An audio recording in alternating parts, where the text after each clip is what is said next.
ঘটনা। আমার বসবাস নেত্রকোনা জেলার মোহনগঞ্জে। আমাদের বাড়ির পাশে মোটামুটি অনেক ধনী পরিবারের, সম্ভ্রান্ত পরিবারের একটি মেয়ে আমার মামাতো ভাইকে খুব পছন্দ করে, ভালোবাসে। তাদের রিলেশনশিপটা প্রায় 2-3 বছর হয়ে যায়। তখন মেয়েটা অনেক ভালোবাসে, মেয়েটার বিয়ে কথাবার্তা চলতেছিল। আমার মামাতো ভাই যেহেতু একটু গরিব ছিল, সেই ক্ষেত্রে আমার মামাতো ভাই ওকে বলার সুযোগ পাচ্ছিল না। তবে যখন মেয়েটা হঠাৎ করে ওকে না বলে বিয়ে দিয়ে দেয়, তখন আমার মামাতো ভাইটা এত বেশি শর্ট লেগেছিল তার হৃদয়ে যে সে দড়ি দিয়ে আত্মহত্যা করে। ওদের বাড়ির পাশে একটা বাঁশঝাড় ছিল, সেখানে আত্মহত্যা করে। সারা রাত তাকে খোঁজাখুঁজি করে পাওয়া যাচ্ছিল না। তখন পাওয়া যাচ্ছিল ভোরবেলা, দেখে যে বাঁশঝাড়ের কাছে একটা লাশ ঝুলে আছে, বিবর্ষ চেহারা, জিহ্বাটা বেরিয়ে আছে, চোখ বেরিয়ে গেছে, বিবর্ষ চেহারা, মনে হচ্ছে চোখের ফোঁটা দিয়ে রক্ত টেপ টেপ করে পড়ছিল। তখন কেউ এই লাশে হাত দিতে চেষ্টা করতেছিল না। কি হলো যে পুলিশের ব্যাপার, পুলিশ তো এরকম হয় যে পুলিশে না আসা পর্যন্ত ফাঁসি মরার লাশগুলাকে হাত দেওয়া যায় না। তখন এরকম হাত দেয়নি কেউ। তো আমার ভাই মাদ্রাসায় পড়তো, ও সাহস করে সে এই সকালবেলা সবার মাঝখানে ওই লাশটাকে নামানোর পর রশি থেকে নামালো। পুলিশ আসার পর ওই লাশটাকে পোস্টমর্টম করার জন্য তারা যে পুলিশের ব্যাপারটা আছে ওটা তারা নিয়ে গেল, এবং একটা সময় তারা আবার ওটা ফেরত দেওয়ার পর এখন ওর দাফন কাফনের জন্য যখন গোসল দেবে, তখন কিছু মুরব্বীরা যখন গোসল করাতে যায়, যখনই যায় সবাই শুধু ফিরে আসে। এত বিবর্ষ অবস্থা যে তখন ওটাকে আর গোসল করানোর জন্য কেউ সাহস পাচ্ছিল না। তখন যেহেতু আমার ভাই মাদ্রাসার ছাত্র, সে সাহস করে বললো যে আমরা কয়েকজন যাই, আপনারা থাকেন। তো হুজুরকে বললো আপনারা দোয়া কালাম পড়েন, আমরা গোসল করাই। যাই হোক, আমরা 4-5 মিলে 3 মিলে আমরা গোসল করালাম। গোসল করায় শেষ করে তারপর ওকে দাফন কাফন করে আমরা চলে আসলাম। দাফন কাফন করে চলে আসলাম। দাফনটা হবে মাগরিবের পর। করতে আত্মীয় স্বজনের ব্যাপার করতে এশারের পর হয়ে গেল। এশারের পর দাফন করে যখন আমরা কবরস্থানে তাকে দিয়ে চলে আসলাম, তখন জাস্ট ঘুমিয়ে পড়ার পর পরের দিন আমার ভাই মাদ্রাসা থেকে এই বাঁশঝাড়ের কবরস্থানটার আশেপাশ দিয়ে আসতে হয় রাস্তা। তো সবসময় দেখে যে ওকে কে জানি ডাকে, তারপর সাদা কাপড় উঠতেছে, ওই যে আমার মামাতো ভাই শব্দে ডাকে, কবরের উপরে সাদা কাপড় পরে আছে, কিংবা আবার ঝুলন্ত মানুষ ঝুলছে, এগুলো নানানভাবে সে দেখতে থাকে। এরকম করতে হঠাৎ একদিন সে অজ্ঞান হয়ে যাওয়ার পর একদম জ্বর চলে আসে। এরকম জ্বর চলে আসলে 7 দিন ওর জ্বর থাকে। জ্বর থাকার পর হুজুরকে এগুলো বলে, হুজুরের জার পোকের মাধ্যম দিয়ে তাকে সারিয়ে তোলে 7 দিন পর।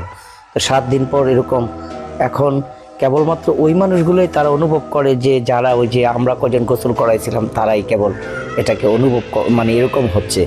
তো আমার ভাইয়ের সাথে এরকম হচ্ছে, 1 সপ্তাহ হয়ে যাচ্ছে, 1 সপ্তাহ হয়েছে সে এরকম করে। তখন হুজুর বললো যে ঠিক আছে, তুমি আর ওই গোরস্থানের সাইড দিয়ে যেও না, তুমি অন্য কোনো রাস্তা ব্যবহার করো। তো আমার ভাই যথারীতি যাচ্ছে এরকম আর কি। তো যাই হোক, 39 দিন পার হয়ে গেল। 39 দিন পার হওয়ার পর অনেকেই 40 দিনের মাথায় একটা খতম করায় না, তো এরকম খরচপাতি গরিব কাঙ্গাল খাওয়ানোর জন্য আয়োজন করা হলো। তো সবাই আসলো, সবাই খাওয়া দাওয়া করলো, যার মতো চলে গেল। তো খাওয়া দাওয়া শেষে আমার বোন জামাই তারাও আসছিল, তারা চলে যাবে এই দিক দিয়ে, মোহনগঞ্জ, তো ওনারা চলে যাবে কেন্দুয়া, ওদের বাড়ি কেন্দুয়া চলে আসবে। তো যাই হোক, খাওয়া দাওয়া শেষে অনেক রাত হয়ে গেছে। অনেক রাত হয়ে যাওয়ার পর তারপর যেহেতু বলতেছে আমার দুলাভাই যে আমাকে ঘরে ফিরতেই হবে, সেই ক্ষেত্রে ঘরে ফেরা দরকার। তো ও ঘরে ফিরবে, এর জন্য তাকে আমাদেরকে পৌঁছাই দিতে হবে। এখন যেহেতু আমি মোটরসাইকেল আছে, আমাকে পৌঁছাই দিতে হবে মোটরসাইকেল দিয়ে। তো আমার কি করা, যেহেতু বোন জামাই, আমার মোটরসাইকেলটা পৌঁছে দেওয়া উচিতই, যার ফলে আমি পৌঁছে দিতে রওনা হলাম। যেতে তাকে ওইখানে পৌঁছাই দিতে আমার বেজে গেল প্রায় 10:30, 11:30। তবে ওখান থেকে যেতে অনেক রাস্তা আছে যে দুপাশে শুধু জমি আর জমি, মাঝখানে হাওরের উপর দিয়ে রাস্তা যেতে হয়, যাওয়ার যেতে হয়। তো আসার পথে আমি ওকে নামাই দিয়ে একটু গল্প গুজব করতে করতে 11:15 বেজে গেল। আমি 11:15 বেজে মোটরসাইকেল টান দিলাম। আমার মোটরসাইকেলের টাঙ্কিতে তেল ফুলই আছে। তখন আমি আস্তে আস্তে যখন প্রায় 4-5 কিলো আসলাম, আসার পথে হয় কি যে কেন্দু আর মোহনগঞ্জ যাওয়ার মাঝখানে অনেক একটা সরু রাস্তা থাকে, যে দুপারে একটা হাওরের উপর দা গাছ আর মানুষ নেই। তো ওখান দিয়ে আমি রওনা হতে শুরু করলাম। রওনা হতে হতে শুরু করার পর হঠাৎ করে আমার একটা অনুভব হলো যে আমি তো মোটরসাইকেল চালাচ্ছি 80-90 কিলোমিটার। আমি যেহেতু রাতে একটু বেলা, তো লাইট আছে, আমি চালাচ্ছি, কিন্তু আমার গতি কম, আমি গতি কম পাচ্ছি। তারপর আমি তো কী হলো, আবার কি হলো, এরকম কেন? তো আমি কেমন জানি গতি কম পাচ্ছি। তারপর আমি চালাচ্ছি 8-10 কিলোমিটার চলে যখন আমি সরু পথ দিয়ে আসবো, তখন আমার কিছু ঝিরিঝিরি বৃষ্টি শুরু হলো। বৃষ্টি শুরু হওয়ার পর এখন একটা ওই গাছ আছে না, কড়ই গাছ বলে এটাকে, কড়ই গাছের নিচে আমি একটু দাঁড়ানোর পর যেহেতু আমার স্টার্টটা চালু রাখছি, আমার লাইট জ্বলে আছে, মোটরসাইকেল স্টার্ট বন্ধ হলে হয়তো বা বৃষ্টিতে আর এটা চালু না হতে পারে। সো আমি চালু রাখার পর আমি চালু রেখা অনেকক্ষণ দাঁড়ানোর পর যাকে একটু বৃষ্টি কমার পর আমি আবার রওনা হলাম।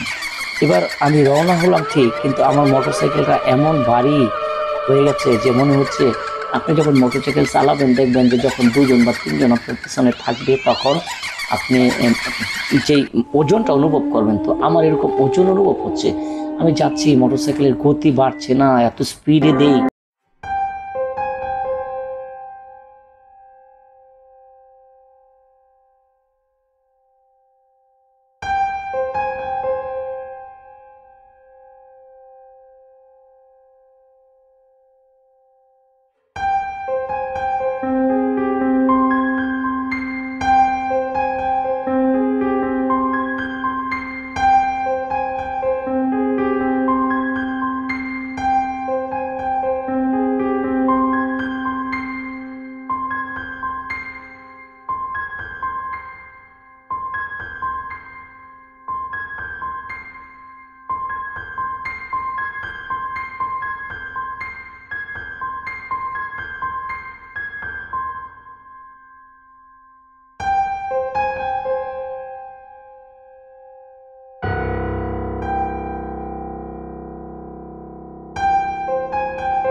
সামনে একটা কবরস্থান পড়ে তখন হঠাৎ করে আমার মোটরসাইকেলের স্টার্ট বন্ধ হয়ে যাওয়ার পর এখন কি করব? তখন আমি নামার পর দেখি যে এখন আর আমার পিছে আমার কেউ নাই।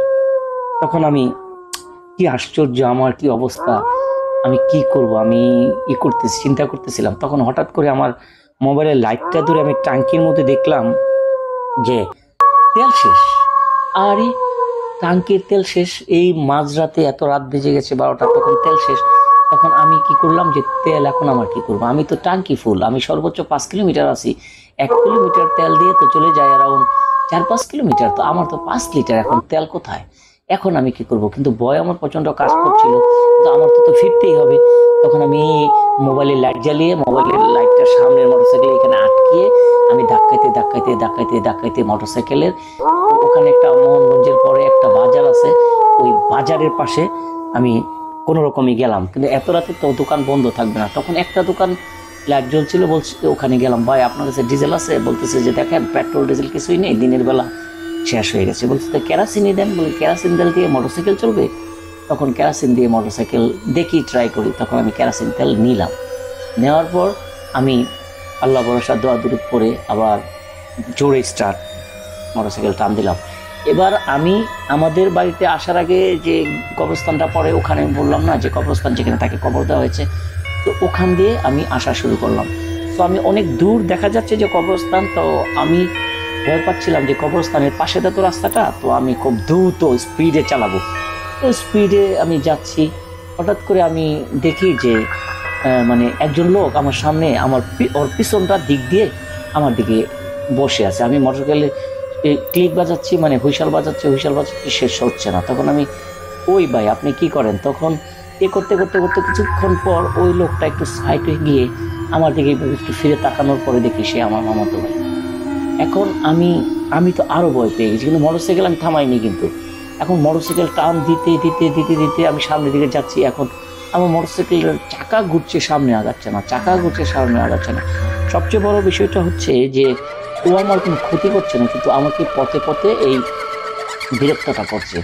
তখন আমি একটা সময় করতে করতে করতে করতে করতে করতে প্রায় একটা বেজে গেল। তখন আমি সামনে একটা মসজিদ আছে, মসজিদ পর্যন্ত কোনো রকম হেসড়ে যখন মোটরসাইকেলটা নিলাম। মোটরসাইকেলটা নেওয়ার পর মসজিদের আলো জ্বলছিল, মসজিদের কাছে গিয়ে আমি মোটরসাইকেলটা বন্ধ করে আমি মসজিদে একদম হেলান দিয়ে বসে গেলাম। এখন হেলান দিয়ে বসে গেলাম, তো ওই এলাকার যে মসজিদের ইমাম উনি তো ঘুমায়। হঠাৎ করে আমি দেখতে পেলো যে আরে এত রাতে আপনি এখানে কি করেন? বলতেছে আমি এখান থেকে আসলাম, আসার পর আমি একটু ক্লান্ত লাগছিল, রেস্ট নিলাম। এখন আমি আবার ওই গল্পটা ওনাকে আমি বলি নেই। তখন আমি রেস্ট নিব যে চলে যান, এখানে এত রাতে কে কি বলবে, মসজিদের সামনে এইভাবে বসে আছেন, আপনার চলে যান।